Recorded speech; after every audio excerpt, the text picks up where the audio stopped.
Samedi 23 mai 2026. Une journée ordinaire dans le Grand Libreville, mais dans quelques minutes, Ovendo, le poumon industriel et économique du Gabon, va s'éteindre. En cause, un incendie dévastateur au cœur des installations de la SEEG. Près de 100 000 habitants et des dizaines d'entreprises stratégiques vont être plongés dans l'obscurité. Pendant plusieurs jours, la colère va gronder dans les rues, tandis qu'en coulisses, une course contre la montre hors norme s'engage. Pont aérien militaire, équipe mobilisée 24 heures sur 24, opération de haute précision. Heure par heure, minute par minute, voici l'histoire du plus grand sauvetage électrique de l'année. Samedi 23 mai, il est 14h55 quand les écrans du centre de contrôle de la SEEG virent au rouge. L'arrivée 20 000 volts du transformateur numéro 1 vient de déclencher. En cause, l'explosion brutale de la cellule départ Mendoubé. À 16h40, la situation dégénère. Un départ de feu est signalé au poste 20 kV de la centrale thermique d'Ovendo. L'accès est presque impossible, une épaisse fumée noire asphyxie la salle. 16h45. Les sapeurs-pompiers interviennent en urgence. Arrivés promptement sur les lieux, ils font preuve d'une grande efficacité pour circonscrire puis éteindre le brasier dans cet environnement à très haut risque. Par mesure de sécurité stricte, la SEEG ordonne l'ouverture des lignes Ovendo 1 et 2. Le feu est maîtrisé. Toutefois, l'utilisation massive d'eau, bien qu'indispensable pour stopper l'incendie, a un impact dramatique sur les équipements électriques sensibles de la SEEG. Le bilan matériel est lourd, le poste source d'Ovendo est totalement hors tension. La coupure est massive, l'obscurité avale des zones entières. Bikele, Awongu, Alenakiri, mais aussi les secteurs vitaux du port minéralier, du pont Nomba et les zones industrielles de Sobraga et Olam. Dans les locaux de la SEG, la nuit s'annonce longue. Dès 22h01, les équipes relancent progressivement les groupes de secours. Mais pour le poste ravagé par les flammes, le défi ne fait que commencer. Toute la nuit du 23 au 24 mai, les techniciens procèdent à la dépollution chimique des rames métalliques. La suie, hautement conductrice, est l'ennemi absolu de l'électricité. Au petit matin, à 6 heures, l'espoir d'une remise en route rapide s'effondre. Le rapport de crise tombe, les mesures d'isolement qui évaluent la sécurité des circuits sont catastrophiques. On enregistre à peine 155 mégaohms. Le seuil minimal exigé pour éviter une nouvelle explosion est de 500. La direction technique est formelle, aucune remise en service avant atteinte des seuils requis. La sécurité d'abord. Il faut remplacer le matériel détruit. Et vite. Une cellule de crise au sommet est convoquée à 8 heures avec l'administrateur directeur général. Les pièces de rechange des cellules PIX-24 se trouvent à Port-Gentil. Le problème, l'ensemble pèse près de 6,6 tonnes pour un volume de 26 mètres cubes. Impossible d'attendre un bateau. La SEEG sollicite les plus hautes autorités. La réponse est immédiate. Un hélicoptère militaire et un avion de transport CASA 295 de l'armée sont réquisitionnés.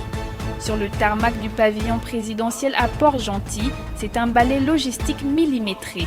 Les équipements sont démontés en urgence, leur hauteur ramenée à 2,50 m pour rentrer dans les soutes des aéronefs. Dès leur arrivée à Libreville, un camion grue HIAB prend le relais pour acheminer ces mastodontes de métal jusqu'à Ovendo. Mais sur le terrain, le temps presse cruellement. Cela fait maintenant 3 jours que les populations d'Ovendo et de Bikele vivent l'enfer.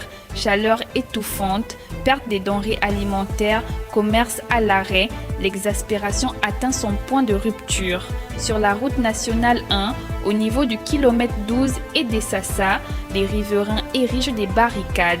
La pression sur les techniciens est maximale. Consciente de la détresse des populations, la direction maintient ses troupes mobilisées sur le front. Un message tombe sur les téléphones des équipes. Bravo pour vos avancées et votre extraordinaire engagement. Merci de maintenir l'aspect sécurité dans nos contraintes opérationnelles. Il en va de nous. Jeudi 28 mai, il est minuit et demi. Sous la supervision de la direction, les ingénieurs tentent un pari audacieux. Une solution alternative pour contourner la zone brûlée. De minuit à l'aube, ils retirent les anciens câbles de 630 mm² et procèdent au tirage de nouveaux câbles de 240 mm². Une opération chirurgicale réalisée dans l'urgence, mais exécutée avec un taux de réussite de 100%. Ce même jeudi, à 11h45, la tension est palpable dans le poste 20 kV. Le feu vert est donné. 11h52, fermeture du disjoncteur du centre des métiers. Le courant revient. 12h01, Eurotrack s'éclaire. 12h09, Nomba Domaine. 12h30, Sobraga. 12h43, le port minéralier. En moins d'une heure, la quasi-totalité des 100 000 habitants et entreprises sort de l'obscurité. Seule, la zone de Bikélé devra patienter un peu plus, le temps de finaliser les travaux avec l'entreprise partenaire Axis sur la ligne 90 kV. Le calvaire prend fin. Mais pour la SEEG, le courant de retour ne signifie pas la fin de la mission. Le réseau tourne sur un schéma provisoire. Il faut maintenant reconstruire la demi-rame brûlée. Dès l'après-midi, en collaboration avec l'entreprise SGEG, un nouveau chantier débute, manutention des nouvelles cellules militaires récupérées à Port-Gentil, alignement et fixation. Le 29 et le 30 mai, le briefing sécurité est suivi à la lettre et le câblage de commande est réalisé sans relâche. Un mot d'ordre circule sur tous les rapports d'intervention de ces 2 jours. Reconstruire le réseau, rebâtir la confiance, une explosion inévitable, 3 jours d'une crise sociale et technique aiguë, mais surtout une réponse fulgurante. Si cet incendie a lourdement éprouvé les Gabonais de la zone sud, il aura aussi forcé le déploiement d'une synergie inédite entre les équipes de la SEEG, les partenaires privés et les forces armées gabonaises. Aujourd'hui, les techniciens sont toujours à l'œuvre. Leur objectif, moderniser et sécuriser pour que le noir ne s'abatte plus sur la capitale. On a juste vu un dépassement des capacités d'un élément électrique et à l'intérieur de cet élément électrique, il y a ce qu'on appelle le transformateur de courant. Ce transformateur de courant, lorsqu'il est dépassé, lorsque son nominal est dépassé, il commence par chauffer et lorsqu'il chauffe, il produit beaucoup de chaleur, énormément de chaleur et il explose. Donc cette explosion a entraîné directement un départ de feu. Les éléments de sécurité au niveau du poste de Vendo ont tenté de circonscrire les flammes par les extincteurs, sauf que le foyer de l'incendie était inaccessible par les projections des extincteurs.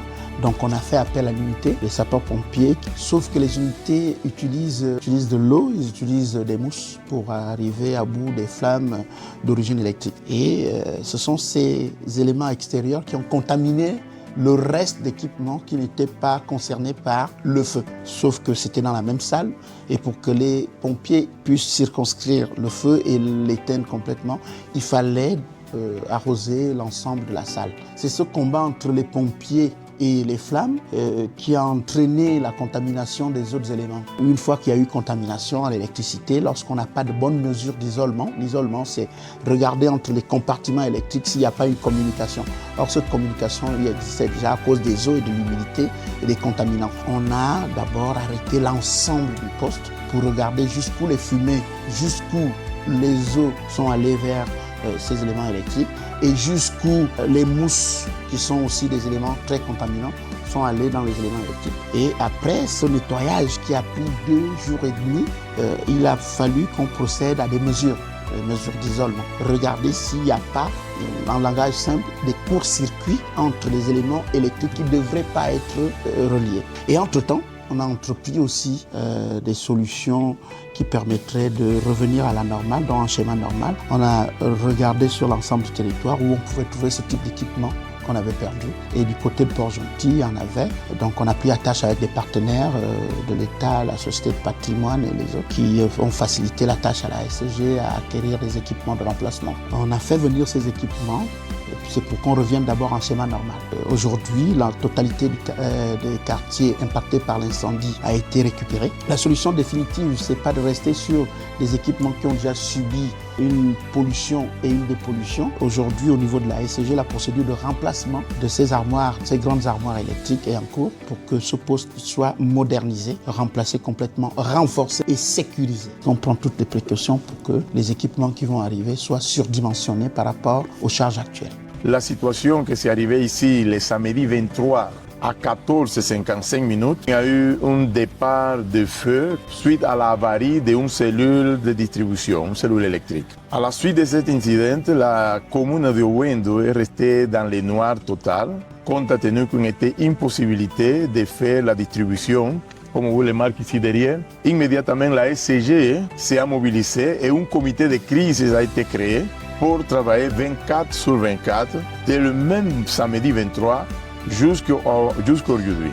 Nous sommes en train de travailler afin de ramener la situation à la normale. Pour le moment, la situation elle est déjà stable. Les citoyens de la commune de Ovendo sont alimentés en électricité. Toutefois, nous sommes toujours dans la phase de rénovation des équipements qui ont été endommagés. Dans les prochains jours, la situation sera déjà définitivement sous contrôle et dans la normale. Nos équipes, ce sont des équipes de professionnels qui se battent tous les jours pour apporter les services attendus. Certes, insuffisamment au regard de toutes les populations touchées, mais ce qu'il faut reconnaître aujourd'hui, c'est que nous avons au sein de la SCG des ingénieurs et des techniciens qui œuvrent tous les jours pour que les services ne soient pas interrompus. Ici, il faut relever justement le professionnalisme de ces hommes et femmes qui assurent au quotidien la continuité des services. Des incidents de cette nature arrivent même dans les grandes nations européennes. Ce sont des incidents qui ne sont pas prévisibles, mais ce sont des incidents contre lesquels les équipes sont formées pour réagir. Une semaine, c'est le délai requis.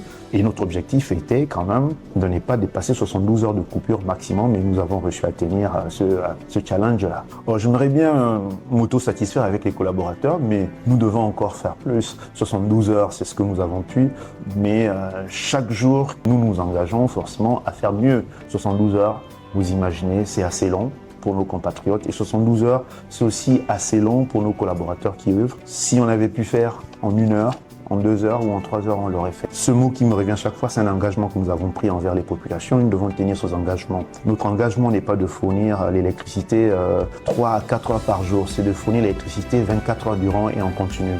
Et à l'endroit de ces compatriotes, nous allons pouvoir, dans les prochaines heures, procéder au crédit de tous les habitants qui ont été impactés avec des conditions que nous communiquerons par voie de presse. Et nous sommes également en train de penser à comment pourrons-nous accompagner certaines de ces familles qui ont été très durement touchées et qui ont perdu leurs aliments. Nous ne remplacerons jamais assez les souffrances qu'elles ont pu endurer. Nous représentons encore nos excuses à toute cette population qui a été très attentive et puis surtout qui a écouté que les équipes ont véritablement mouillé le maillot.